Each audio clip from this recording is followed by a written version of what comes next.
Hey everybody, it's Lon.TV, and we're taking a second look at the Chuwi tablet we looked at a couple of days ago. This is that tablet that can boot both Windows and Android. So when you get it, you can choose your operating system and switch back and forth between them. So a very cool concept here. A lot of you were interested in it. And every time I do a video and I don't get something right, I like to come back and do a follow-up where I do get it right. And the first thing I wanted to point out here was the fact that I said that the screen was blemished. I was noticing some little dots on the screen that were concerning to me. And actually, as it turns out, there was another screen protector on there. A lot of you pointed it out, and it turns out they are right. Here we go. We're going to peel it right off right now. You can see that it comes out, and it's a little bit more reflective than it was before. So the screen actually looks better now because I took off the film. So there was a layer of film on it already.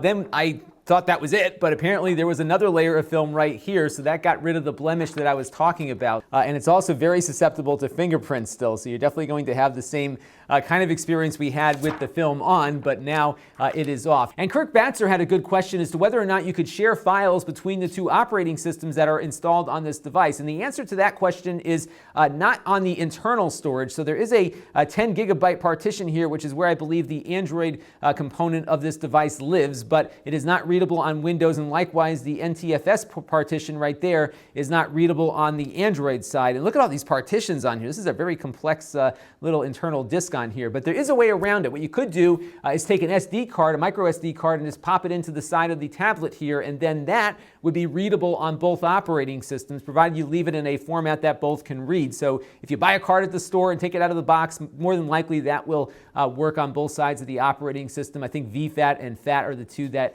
you might want to look at. FAT32 maybe also. If you formatted it for NTFS, which is the native Windows file system these days, that won't work. But again, a out-of-the-box memory card should work across both operating systems without too many issues there. And certainly the screen now looks a lot better that I took that screen protector off, although it's even more reflective than it was before, and it's still showing a lot of fingerprints on there too. But still a pretty nice little tablet, especially given what you get for the price. You get 4 gigs of RAM and 64 gigs of storage, and that's split between two operating systems, of course. My only gripe, though, having used this a little bit more, is the keyboard portion, which is an optional component, but you would think as an optional component it would be a little bit better. The trackpad on this is wicked sensitive, and I'm really not enjoying it at all. It's not very big to begin with, but I'm constantly seeing things change on the screen that I did not intend for them to change. So I'm going to really have to get in there and start digging around with some of the controls on there. But beyond that, though, it's a pretty good little tablet. And if you are looking at your screen and seeing little bubbles and things that don't look right, take the protector off. This is Lon.TV, and thanks for watching.